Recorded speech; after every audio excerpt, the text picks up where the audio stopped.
Good morning, student. In the last slide, we have learned about the topologies, and we have already learned about the star topology and the bus topology. Today, we are going to start with the ring topology and tree topology. So let's start. Last slide में हमने देखा था star topology क्या होती है या इसके क्या एडवांटेजेस है, क्या डिसएडवांटेजेस है.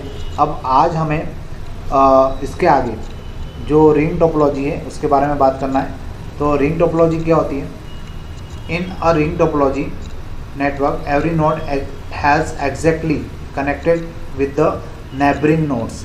रिंग टोपोलॉजी के अंदर जितने नोड होते हैं या जितने सिस्टम होते हैं वो एग्जैक्टली अब दो नोड के साथ कनेक्टेड होते हैं. मतलब अगर आप इसको इस प्रकार से कंसिडर करिए कि एक सर्कल है और उस सर्कल में अलग अलग सिस्टम कनेक्टेड है, और उस सर्कल के अंदर जितने सिस्टम कनेक्टेड है, हम जैसे एक गेम खेलते हैं जिसमें हम लोग एक दूसरे का हाथ पकड़ते हैं और आपस में एक सर्कल बनाते हैं. तो वो जो सर्कल में मेरे आसपास में कितने लोग होंगे? 2 लोग होंगे. वैसे ही रिंग टोपोलॉजी के अंदर भी क्या होता है कि जो सिस्टम होते हैं वो बाकी के 2 सिस्टम से कनेक्ट होते हैं, फिर जो नेक्स्ट सिस्टम होता है वो बाकी के 2 सिस्टम से कनेक्ट होता है. तो इस प्रकार से एक रिंग टोपोलॉजी बनती है या एक सर्कुलर फॉर्म बनता है जिसमें सारे सिस्टम आपस में कनेक्टेड होते हैं. ऑल मैसेजेस और data packets travel in the ring in the same direction. अब यहाँ पे जितने भी मैसेजेस होंगे या डेटा पैकेट्स होंगे जो कि हमें ट्रांसफ़र करना होंगे या डेटा सिग्नल होंगे, वो सारे डेटा सिग्नल या डेटा पैकेट रिंग डायरेक्शन में क्या होंगे? सेम डायरेक्शन में हमेशा पास होते जाएंगे. जैसे हम लोग पासिंग द पार्सल एक गेम खेलते हैं, उसमें क्या होता है, जो पार्सल होता है वो सारे पार्टिसिपेंट से होता हुआ वापस से उसी व्यक्ति के पास आ जाता है जिस व्यक्ति ने उसको स्टार्ट किया था. वैसा ही सिस्टम यहाँ पे होता है. यहाँ पे सारे सिस्टम आपस में एक रिंग स्ट्रक्चर में कनेक्टेड होते हैं, और जब फर्स्ट सिस्टम से निकलने वाला जो डेटा पैकेट होता है या जो मैसेज होता है या सिग्नल जिसको हम लोग बोल सकते हैं, वो बाकी के सिस्टम से होता हुआ वापस जब उसी सिस्टम पे आता है तो वहाँ पे वो पैकेट अब आगे ट्रेवल करना बंद कर देता है. मतलब यहाँ पे देखा जाए तो जो सिस्टम होते हैं वो आपस में रिंग में कनेक्ट होने के कारण डेटा पैकेट जिस सिस्टम से स्टार्ट हुआ था उसी सिस्टम तक वापस आ जाता है. The message is taken out from the frame by the receiver and the cycle continue. और इस प्रकार से क्या होता है, ये साइकिल कंटिन्यूस चलती रहती है. मतलब यहाँ पर किसी भी सिस्टम से डेटा या सिग्नल को जब पास किया जाता है और वो डेटा या सिग्नल वापस से जब उसी सिस्टम पे आ जाता है तो वो मैसेज या सिग्नल वहाँ से आउट हो जाता है. मतलब वो एक्चुअल में हम लोग ये मान सकते हैं कि वहाँ पर डेटा और सिग्नल सारे सिस्टम को डिलीवर हो चुके हैं. तो इस प्रकार से रिंग टोपोलॉजी का हम लोग यूज़ करते हैं. अब इसके कुछ एडवांटेजेस हैं. Simple layout and require less cable. अगर हम एडवांटेजेस की बात करें तो इसका लेआउट सबसे सिंपल होता है और इसमें हमें कम केबल्स की ज़रूरत पड़ती है. मतलब अगर हम यहाँ पे सिस्टम को कनेक्ट करना चाहते हैं तो हमें यहाँ पे केबल्स ज़्यादा यूज़ नहीं करना पड़ते, हम उसकी जगह कम केबल में भी काम चला सकते हैं. Easy to expand, that is node may be connected at any point on the circular path. अगर मैं इन फ्यूचर इसको एक्सपांड करना चाहूँ, अगर मैं ये चाहूँ कि मैं इसको पहले मेरे पास कुछ पर्टिकुलर सिस्टम थे, बाद में कुछ नए सिस्टम मैंने परचेज़ किए और नए सिस्टम इसमें मैं ऐड करना चाहता हूँ, तो इसको इजीली मैं एक्सपांड कर सकता हूँ. इजीली नए सिस्टम को कनेक्ट कर सकता हूँ. सर्कुलर पाथ में आप उसको कहीं पर भी कनेक्ट कर सकते हैं क्योंकि यहाँ पर कोई सेंट्रलाइज सिस्टम नहीं होता. Last, optical fibre is often use for high speed transmission. इसमें हम लोग ऑप्टिकल फाइबर का भी यूज़ कर सकते हैं ताकि हमारा जो डेटा ट्रांसमिशन रेट है वो बढ़ा सके. अब इसके कुछ डिसएडवांटेजेस है. Detection of the fault is difficult. Obvious है कि यहाँ पे कोई सेंट्रलाइज सिस्टम नहीं होता जिसके कारण यहाँ पे फॉल्ट का डिटेक्शन करना मुश्किल हो जाता है. That is failure of one node will affect the whole network. इसका सीधा सा मीनिंग है कि अगर यहाँ पे कोई नोड अगर फेल हो जाता है तो पूरा का पूरा सिस्टम आपका डाउन हो जाता है. मतलब यहाँ पे बाकी के सिस्टम वर्क नहीं कर पाते. The last disadvantages is less reliable, that is a failure in the cable or any node break the loop and entire network become down. यहाँ इसको हम लोग रिलायबल नहीं मान सकते. जितना रिलायबल स्टार टोपोलॉजी में होता है उतना रिलायबिलिटी यहाँ पर नहीं हो पाती, क्योंकि यहाँ पे वही चीज़ है कि अगर कोई भी केबल में अगर कोई फॉल्ट आ गया या कोई एक सिस्टम बंद हो गया तो बाकी के सिस्टम भी आपका काम करना बंद कर देंगे और हम लोग जो नेटवर्क का यूज़ करना चाहते हैं वो नेटवर्क का यूज़ हम लोग यहाँ पे नहीं कर पाएंगे। तो अभी तक हमने टोटल 3 टोपोलॉजीज़ के बारे में पढ़ा है। फर्स्ट हमारी जो थी बस टोपोलॉजी, जो सबसे ओल्डेस्ट थी, सबसे ज़्यादा यूज़ की जाती थी। फिर हमने स्टार टोपोलॉजी के बारे में पढ़ा, स्टार टोपोलॉजी सबसे ज़्यादा यूज़ की जाती है आज के टाइम में। फिर हमने रिंग टोपोलॉजी के बारे में पढ़ा। रिंग टोपोलॉजी कुछ स्पेशल केसेस में यूज़ की जाती है, हर जगह इसका यूज़ किया जाना पॉसिबल नहीं होता क्योंकि डिसएडवांटेजेस इसके ज़्यादा है। और अब हम लोग नेक्स्ट टोपोलॉजीज़ के बारे में बात करेंगे और वो है ट्री टोपोलॉजी। ट्री टोपोलॉजी जो है वो एक्चुअल में कॉम्बिनेशन होता है 2 अलग अलग टोपोलॉजीज़ का। Tree topology combines multiple star topologies together onto a bus topology. यहाँ पर ट्री टोपोलॉजी के अंदर हम लोग 2 या 2 से ज़्यादा अलग अलग मल्टीपल टोपोलॉजीज़ का यूज़ करते हैं और एक सिंगल टोपोलॉजी बनाते हैं, जिसको हम लोग ट्री टोपोलॉजी बोलते हैं, या इसको हम लोग हाइब्रिड टोपोलॉजी भी बोलते हैं। In its simplest form only connecting ports devices hub or switch are connected directly to the bus network and work as a root of the network tree. अब यहाँ पर अगर मैं आपको बताना चाहूँ, जैसे ये एक स्विच है, आप एग्जांपल के तौर पे देखिए, जल्दी समझ में आएगा। ये एक स्विच है और इस स्विच से 2 सिस्टम कनेक्टेड है। तो अगर मैं केवल इसी की बात कर रहा हूँ तो ये एक प्रकार से स्टार टोपोलॉजी है, क्योंकि हमारे पास यहाँ पे एक सेंट्रल सिस्टम है और उस सेंट्रल सिस्टम से 2 सिस्टम आपस में कनेक्टेड है। फिर यहाँ पे वापस से एक ट्री है, यहाँ पर वापस से एक स्टार टोपोलॉजी है। तो इस स्टार टोपोलॉजी के अंदर यहाँ पे एक स्विच है और इस स्विच के अंदर 4 सिस्टम कनेक्टेड है। क्लियर है? फिर यहाँ पे एक और स्विच है, ये अलग यहाँ पे भी स्टार टोपोलॉजी हम लोग यूज़ कर रहे हैं क्योंकि यहाँ पे भी 3 अलग अलग सिस्टम इस पर्टिकुलर स्विच से कनेक्टेड है। अब अगर आप लोग ध्यान से देखें तो यहाँ पे तीनों स्विच आपस में एक लाइन में कनेक्टेड है। ठीक है, तो एक लाइन में जब सिस्टम कनेक्ट होते हैं तो उसे बस टोपोलॉजी कहा जाता है। तो अगर आप लोग यहाँ पे नोटिस करेंगे कि ये सिस्टम, ये पूरा जो नेटवर्क सिस्टम है, ये पूरा स्टार टोपोलॉजी था, ये अपने आप में एक स्टार टोपोलॉजी था, ये वाला सिस्टम अपने आप में एक स्टार टोपोलॉजी था। लेकिन ये सारी स्टार टोपोलॉजी आपस में कैसे कनेक्टेड है? एक लेन से या एक बैकबोन चैनल से। इसी कारण से इसे क्या कहा जाएगा? बस टोपोलॉजी कहा जाएगा। तो इस प्रकार से हम लोग यहाँ पे क्या कर रहे हैं?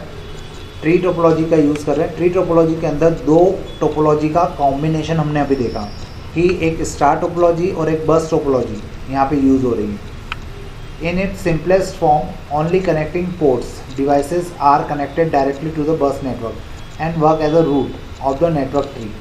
अब ये जो स्विचेस हमने यहाँ पे यूज़ किए हैं, ये सारे स्विचेस कैसे क्या कहलाएंगे? यहाँ पर ये सारे स्विचेस कहलाएंगे रूट नेटवर्क कहलाएंगे, या इन्हें रूट कहा जाएगा। This bus star hybrid approach support future expandability of the network much better than a bus or a star. अब ये जो पूरा स्ट्रक्चर है या ट्री टोपोलॉजी हम लोग जो यूज़ करते हैं, ये सबसे बेस्ट तरीका होता है सिस्टम को कनेक्ट करने का, क्योंकि आप इसको इजीली एक्सपांड कर सकते हैं।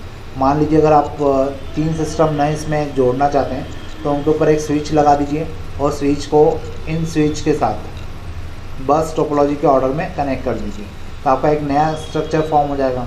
तो यहाँ पर इसको एक्सपांड करना हमारे लिए काफ़ी इजी होता है। और इस प्रकार की टोपोलॉजी जब हम लोग यूज़ करते हैं तो उसमें हमें ये फ़ायदा मिलता है कि आप इसको इजीली एक्सपांड तो कर ही सकते हैं, लेकिन बस और स्टार टोपोलॉजी के जो हमने एडवांटेजेस पढ़े थे, वो एडवांटेजेस हमें यहाँ पे दोनों के कंबाइंड एडवांटेजेस यहाँ पे मिल जाते हैं। तो ट्री टोपोलॉजी हमारे लिए फ़िलहाल बेस्ट टोपोलॉजी है, लेकिन इसको इस्टेब्लिश करना थोड़ा मुश्किल होता है।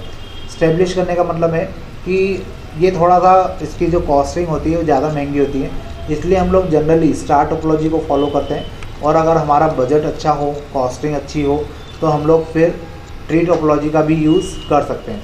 तो अभी तक हमने क्या देखा, इसमें अलग अलग टोपोलॉजीज़ के बारे में हमने पढ़ा, जिसमें हमने 4 टाइप की टोपोलॉजीज़ के बारे में देखा कि कौन कौन सी टोपोलॉजी हम लोग यूज़ कर सकते हैं। अब नेक्स्ट हम लोग देखते हैं नेटवर्क प्रोटोकॉल क्या होते हैं। What is network protocol? Protocols, सबसे पहले तो हमें पता होना चाहिए प्रोटोकॉल क्या होते हैं। तो मैं आपको प्रोटोकॉल्स को अगर डिफ़ाइन करना चाहूँ तो प्रोटोकॉल को हम लोग बोलते हैं सेट ऑफ रूल्स। हम लोग स्कूल आते हैं, स्कूल आने के लिए हमारे पास कुछ सेट ऑफ रूल्स होते हैं कि आपको एक पर्टिकुलर टाइम पे स्कूल आना है, फिर पर्टिकुलर टाइम पे आपके रिसेस होगी, पर्टिकुलर टाइम पे ही आपके लेक्चर्स लगेंगे, फिर आपके टाइम पर ही छुट्टी होगी। फिर अगर आप कोचिंग जाते हैं तो कोचिंग के भी रूल्स होते हैं कि आपको एक पर्टिकुलर टाइम पे जाना है, वहाँ से उनके भी लेक्चर्स का जो टाइम होता है वो फिक्स होता है, फिर वहाँ से आप फ्री होते हैं। फिर अगर आप किसी पर्टिकुलर इंस्टीट्यूट जाते हैं, कुछ भी अगर आप तैयारी कर रहे हैं कॉम्पिटिटिव एग्ज़ाम की, तो वहाँ के रूल्स रेगुलेशंस होते हैं। मतलब आप लोग अगर कॉलेज जा रहे हैं तो कॉलेज के भी रूल्स रेगुलेशन होते हैं। कोई व्यक्ति, कोई एम्प्लॉई अगर किसी ऑर्गेनाइजेशन में जा रहा है तो वहाँ के भी रूल्स रेगुलेशन होते हैं। तो ये सारे रूल्स रेगुलेशन जो होते हैं ये प्रोटोकॉल कहलाते हैं, और इनको फॉलो ही करना हमें पड़ता है ताकि हम लोग उस ऑर्गेनाइजेशन का या उस पर्टिकुलर सिस्टम का हम लोग हिस्सा बने रहें। क्योंकि अगर हम रूल्स तोड़ेंगे तो वहाँ पे डिस्टर्बेंस क्रिएट होगा, और उस डिस्टर्बेंस के कारण क्या होगा, हम जो टास्क के लिए वहाँ पे जा रहे हैं वो कंप्लीट नहीं हो पाएगा। तो वैसे ही यहाँ पर जब हम लोग डेटा को ट्रांसमिट करना चाहते हैं या डेटा को रिसीव करना चाहते हैं या नेटवर्क को स्टेब्लिश करना चाहते हैं, तो हमें कुछ सेट ऑफ रूल्स को फॉलो करना होता है। उसी को हम लोग क्या बोलते हैं, network protocol. How network works. अब नेटवर्क वर्क किस प्रकार से करता है या इसके वर्क करने के फंक्शंस क्या क्या होते हैं। कंप्यूटर्स और nodes in the network will be able to communicate to each other only when they know to each other and follow some set of rules of communication. This set of rules is called network protocol. जब computer या nodes network में connect तो कर दिए हमने, लेकिन अगर वो आपस में कम्युनिकेट करना चाहते हैं, डेटा को ट्रांसमिट करना चाहते हैं, रिसीव करना चाहते हैं, तो उनके बीच में कुछ सेट ऑफ रूल्स होते हैं, और उन सेट ऑफ रूल्स को हम लोग कम्युनिकेशन के रूल्स भी बोलते हैं। और वो कम्युनिकेशन के रूल्स का फॉलो होना बहुत ज़रूरी है, तभी डेटा क्या होगा, एक सिस्टम से दूसरे सिस्टम तक ट्रेवल करेगा या सिग्नल एक सिस्टम से दूसरे सिस्टम तक पहुंच पाएगा। इसी रूल्स को हम लोग क्या बोलते हैं, network protocol. Network protocol is a set of rules for communication which include rules of how and when a device can send or receive the data and how it reaches its destination। अगर हम लोग इसको words में definition के form में बताना चाहें तो हम लोग क्या बोल सकते हैं, network protocol is a set of rules for communication. Network protocol क्या होता है, सेट ऑफ रूल्स होता है कम्युनिकेशन करने के लिए, ताकि हम लोग ये पता कर सकें कि कब और कैसे डेटा ट्रांसमिट होगा या किस प्रकार से कोई डिवाइस डेटा को सेंड करेगी और डेटा रिसीव करेगी। ठीक है, ताकि हम लोग जो पर्टिकुलर कम्युनिकेशन के लिए हम लोग प्रोसेस कर रहे हैं या नेटवर्क क्रिएट कर रहे हैं उसको हम लोग फॉलो कर सकें। अब some commonly use protocol are HTTP, TCP/IP, FTP, PPP etcetera. कुछ प्रोटोकॉल्स जो आप लोग भी फेमिलियर है, शायद आपने उनके नाम सुने होंगे या देखे होंगे, वो नाम यहाँ पे सामने एग्जांपल के तौर पे लिखे हुए हैं। HTTP होता है hyper text transfer protocol, TCP/IP होता है ट्रांजैक्शन कंट्रोल प्रोटोकॉल या इंटरनेट प्रोटोकॉल, FTP होता है file transfer protocol, point two point protocol, PPP को हम लोग बोलते हैं पॉइंट टू पॉइंट प्रोटोकॉल। तो इस प्रकार से बहुत सारे अलग अलग प्रोटोकॉल होते हैं, यहाँ पर केवल कुछ ही एग्जाम्पल मेंशन किए गए हैं, लेकिन इसके अलावा भी बहुत सारे प्रोटोकॉल होते हैं। अब आगे आने वाली स्लाइड्स में हम लोग उन्हीं प्रोटोकॉल्स के बारे में इंडिविजुअली पढ़ने वाले हैं। TCP/IP is a master protocol which comprises other protocol.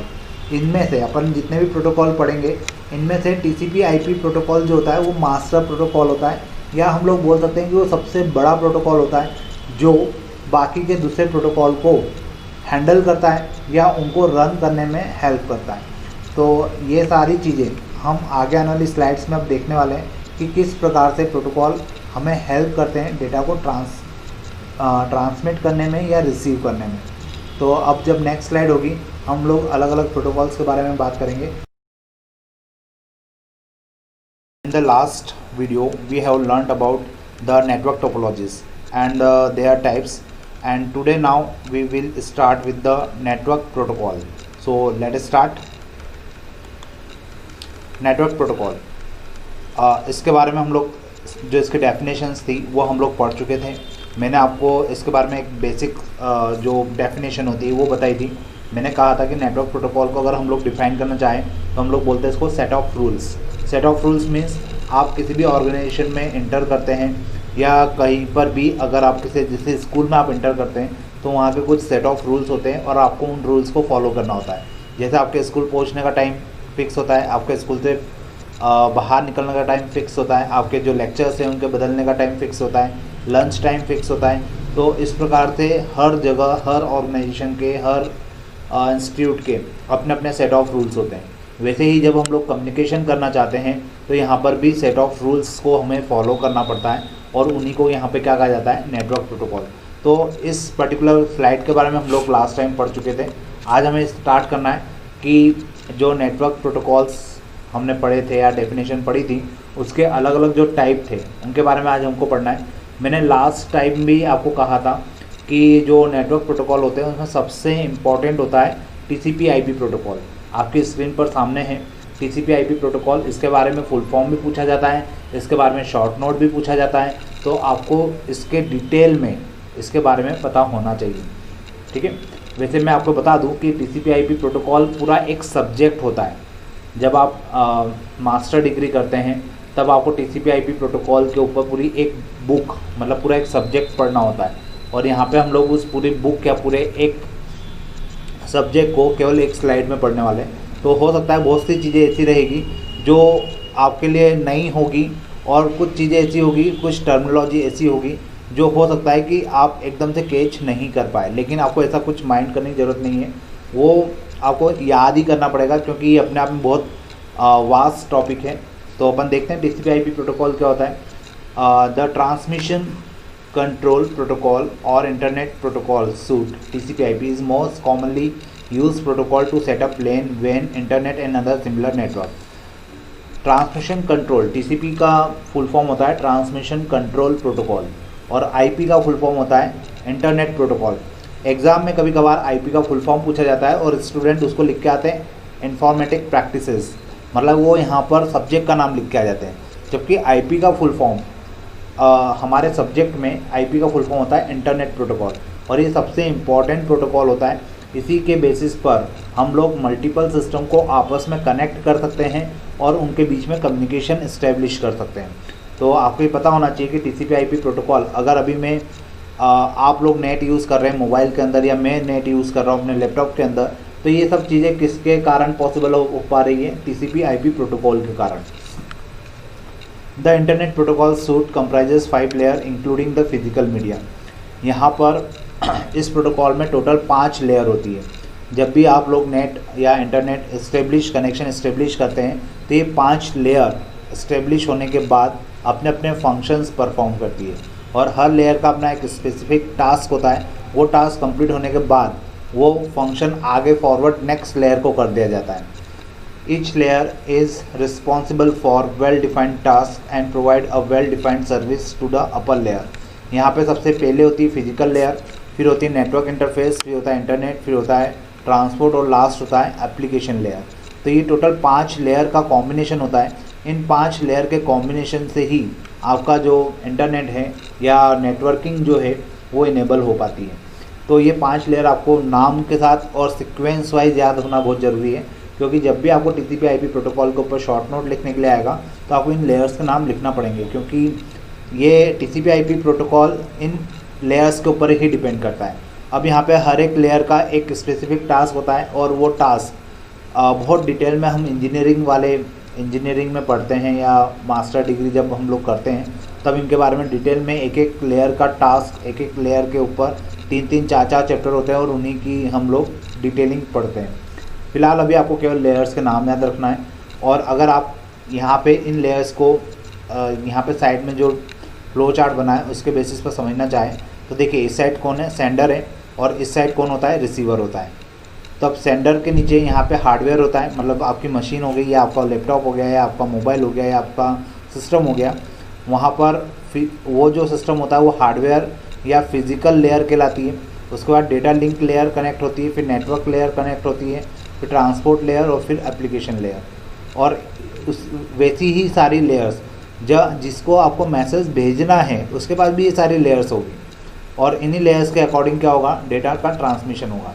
वैसे मैं आपको एक थोड़ा सा एडिशनल नॉलेज बता दूं कि TCP/IP प्रोटोकॉल के पहले OSI मॉडल चलता था जिसमें 7 लेयर्स होती थी, लेकिन अब 7 लेयर्स को कंप्राइजेस करना और उनके अलग अलग टास्क परफॉर्म करना, तो उन 7 लेयर्स को हमने क्या कर दिया, कुछ लेयर्स को आपस में मर्ज कर दिया, तो हमारे पास टोटल 5 लेयर बची।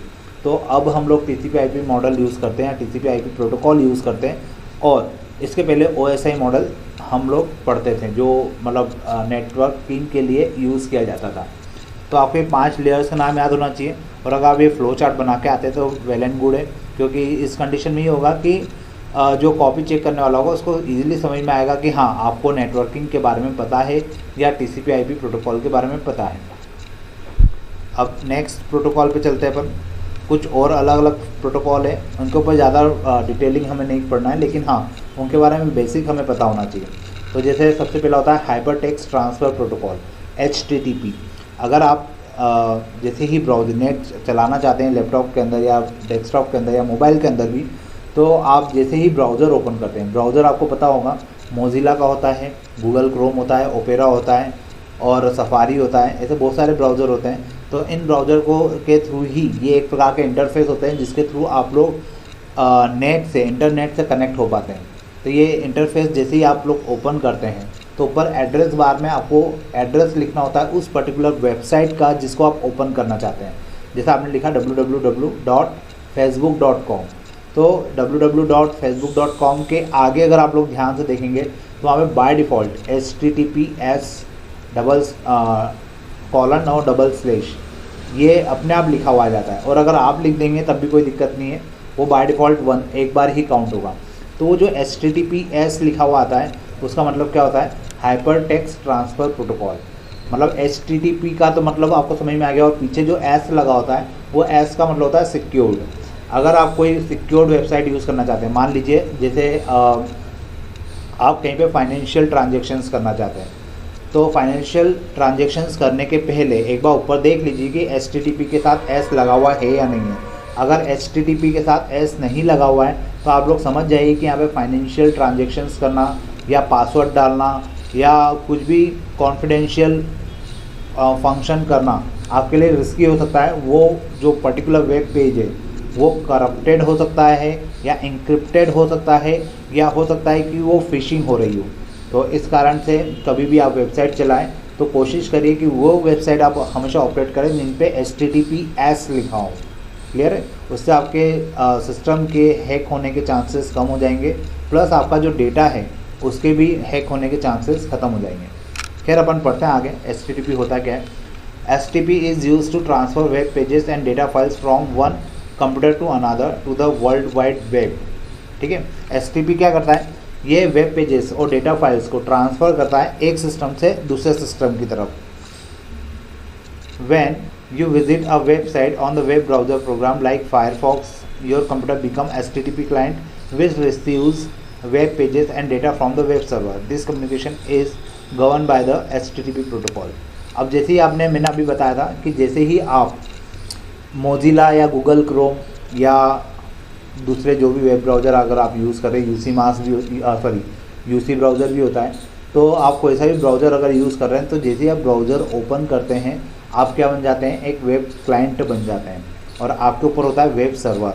आपने जैसे लिखा www.facebook.com, तो www.facebook.com आपका एज अ क्लाइंट आपकी रिक्वेस्ट कहाँ जाती है, वेब सर्वर के पास जाती है, और वेब सर्वर उसको अप्रूव करता है, और फिर आपके सिस्टम पे क्या होता है, फेसबुक का page open, login page open होता है। क्लियर है? तो यहाँ पे ये जो पेज की बात हो रही है, आपने रिक्वेस्ट भेजी, मतलब आपने डेटा सेंड किया, आईडी पासवर्ड डाले, तो आप डेटा सेंड कर रहे हो, तो ये सारी चीज़ें कौन मैनेज करता है, HTTP सर्वर या HTTP प्रोटोकॉल। ये जो HTTP प्रोटोकॉल है इसको हम लोग क्या बोलते हैं, हाइपर टेक्स्ट ट्रांसफ़र प्रोटोकॉल। इसके बेसिस पर ही वेब पेजेस क्रिएट भी किए जाते हैं, ट्रांसफ़र भी किए जाते हैं, या डेटा ट्रांसफ़र किया जाता है। तो HTTP प्रोटोकॉल हमें कहाँ पे हेल्प करता है, वेब पेजेस को एक सिस्टम से दूसरे सिस्टम पे भेजने में हेल्प करता है, या जैसे हम लोग ब्राउज़र ओपन करते हैं तो हम क्लाइंट बन जाते हैं, और जितनी भी रिक्वेस्ट हम लोग भेजते हैं वो सारी HTTP के थ्रू जाती है। हम आगे लिखते हैं www.facebook.com और उसके आगे लिखा होता है बाय डिफ़ॉल्ट HTTP। तो HTTP क्या कर रहा है, एक वेब पेज की जो रिक्वेस्ट है as a client web server के पास भेज रहा है, और वेब सर्वर उसको अप्रूव कर रहा है कि हाँ ये बंदा या ये पर्टिकुलर जो रिक्वेस्ट है, ये जो क्लाइंट है वो वैलिड है, तो वो अप्रूव कर देता है और आपके सिस्टम पे वेब पेज खुल जाता है। तो ये सारी प्रोसेस जो होती है इसको हैंडल करने का काम कौन करता है, HTTP करता है। उसके बाद आता है नेक्स्ट फाइल ट्रांसफ़र प्रोटोकॉल, ठीक है। फाइल ट्रांसफ़र प्रोटोकॉल को हम FTP के नाम से भी जानते हैं। आपको ये सारे शॉर्ट फॉर्म में बार बार कह रहा हूँ, शॉर्ट फॉर्म के अच्छे से याद करिए क्योंकि इनके फुल फॉर्म लिखने के लिए आते हैं। FTP is use to transfer files from one computer to another on the internet. Generally it is use by the web developer to upload web pages on the web hosting server. File transfer protocol जो होता है, ये file multiple या bulk में जो file आपके पास होती है उसको एक सिस्टम से दूसरे सिस्टम पर भेजने के लिए इस प्रोटोकॉल का यूज़ होता है। और जब वेब होस्टिंग की जाती है, वेब होस्टिंग का भी मतलब मैं आपको बता दूं, जैसे आपने एक वेबसाइट बनाई और उस वेबसाइट को होस्ट करना पड़ता है। होस्ट करना पड़ता है मतलब आपको पहले तो उसको आपको इंटरनेट के ऊपर स्पेस को परचेज़ करना होता है, और उस स्पेस को जब आप परचेज़ करेंगे तो आप होस्टिंग कर रहे हैं, मतलब आप उस वेबसाइट को उसके ऊपर अपलोड करेंगे, फिर उसमें मल्टीपल चेंजेस करेंगे, तो मतलब आप क्या कर रहे हैं, उस वेबसाइट को पूरा हैंडल कर रहे हैं। इसलिए आप क्या कहलाएंगे, होस्टर या होस्टिंग करने वाले, जो कि वेबसाइट जिसने क्रिएट की है। तो जब उस पर होस्टिंग की जाती है वेबसाइट की, तो वहाँ पे भी हमें मल्टीपल फाइल को अपलोड करना होता है। तो जब मल्टीपल फाइल को अपलोड करना होता है ताकि वो अलग अलग सिस्टम में खुल पाएँ, तो हम लोग क्या कर रहे हैं एक्चुअल में, वहाँ पे कौन सा प्रोटोकॉल यूज़ कर रहे हैं, FTP प्रोटोकॉल यूज़ कर रहे हैं। और वो FTP प्रोटोकॉल ही यहाँ पे फाइल ट्रांसफ़र प्रोटोकॉल के नाम से जाना जाता है। और इसका यूज़ हम चलिए आप लोग वेब होस्टिंग नहीं जानते अभी फ़िलहाल, लेकिन आप लोग जीमेल यूज़ करते हैं, तो जीमेल के अंदर भी कौन सा प्रोटोकॉल यूज़ होता है, फाइल ट्रांसफ़र प्रोटोकॉल। क्योंकि जब हम लोग मेल करते हैं तो उसके अंदर भी हम अटैचमेंट यूज़ करते हैं, और वो जो अटैचमेंट फाइलों के होते हैं वो भी फाइल ट्रांसफ़र प्रोटोकॉल के बेसिस पर ही हो पाते हैं। क्लियर है। उसके बाद एक होता है sorry point two point protocol, या इसको हम PPP प्रोटोकॉल कहते हैं। फ़िलहाल अब ये प्रोटोकॉल बंद हो चुका है, लेकिन ये आपके सिलेबस का पार्ट है इसलिए अपन पढ़ रहे हैं। लेकिन अब इस पॉइंट टू पॉइंट प्रोटोकॉल का यूज़ ज़्यादा नहीं होता, क्योंकि अब हमारे पास और नई टेक्नोलॉजी आ गई है, तो हम उन टेक्नोलॉजी को फॉलो करते हैं बजाय हम पॉइंट टू पॉइंट प्रोटोकॉल को पढ़ने के। तो it is protocol use to establish direct connection between the two computer using the telephone lines. इस प्रोटोकॉल का नाम से आपको समझ में आ रहा है, पॉइंट टू पॉइंट प्रोटोकॉल। इसका मतलब क्या हुआ कि आप एक सिस्टम को दूसरे सिस्टम से डायरेक्टली कनेक्ट कर रहे हैं, और किसका यूज़ करते हुए, टेलीफोन लाइन्स का। टेलीफोन लाइन्स में क्या होती है, ट्विस्टेड पेयर होती है या कोएक्सियल केबल होती है। कोएक्सियल केबल अभी हम लोगों ने देखी नहीं टेलीफोन लाइन्स में। टेलीफोन लाइन्स में हम लोग ट्विस्टेड पेयर यूज़ करते हैं। मतलब यहाँ पे टेलीफोन लाइन्स के थ्रू जब दो सिस्टम को डायरेक्टली कनेक्ट किया जाता है, और डायरेक्टली कनेक्ट करने के बाद उनमें डेटा ट्रांसफ़र किया जाता है, तो पॉइंट टू पॉइंट प्रोटोकॉल होता है। Before coming to ADSL modem, most internet service providers ISP uses PPP to provide dial up access for the internet to their customer.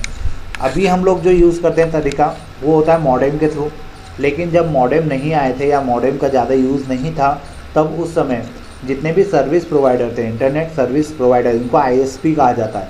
इसका भी फुल फॉर्म आपको पता होना चाहिए। ISP मतलब इंटरनेट सर्विस प्रोवाइडर।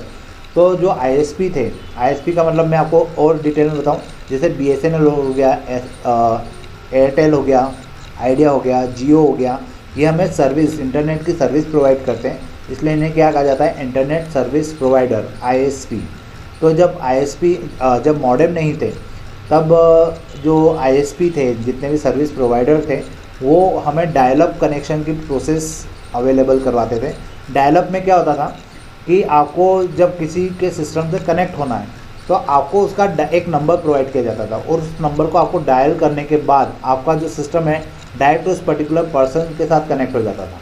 मतलब आप एक साथ इंटरनेट पे आने का मतलब, पहले इसका मतलब ये होता था इंटरनेट पे आने का मतलब कि आप 1 to 1 कनेक्ट होते थे, और इसी कारण से इसका नाम क्या पड़ा, पॉइंट टू पॉइंट प्रोटोकॉल। क्योंकि वहाँ पे आप लोग नेट पे जैसे ही इंटर हुए तो ऐसा नहीं था कि आपके सामने पूरा खुला आसमान होगा कि आप कहीं पर भी कोई सी भी वेबसाइट ओपन कर लेंगे या कोई से भी आप सिस्टम से कनेक्ट हो जाएंगे, ठीक है।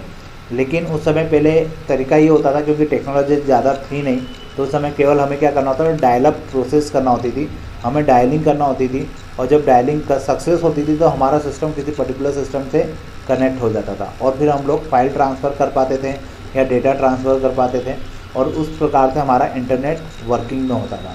लेकिन ये बात काफ़ी पुरानी है, और अब इसका यूज़ बहुत रेयरली कहीं कहीं पर होता है, या जहाँ पे सिक्योर्ड लाइन की बात होती है। सिक्योर्ड लाइन मतलब जहाँ पे हमको इंटरनेट से कोई मतलब नहीं है, बस हमें 3 या 4 या पर्टिकुलर 1 या 2 सिस्टम को आपस में कनेक्ट करना है और उन्हीं के बीच में डेटा ट्रांसफ़र करना है। तो वहाँ पे हम लोग आज भी PPP प्रोटोकॉल का यूज़ करते हैं। क्योंकि ये प्रोटोकॉल सिक्योर्ड हो जाता है, मतलब इसमें फिर कोई तीसरा या चौथा सिस्टम इसमें एंटर नहीं कर पाता या कोई किसी का भी इसमें इंटरसेप्शन नहीं हो पाता।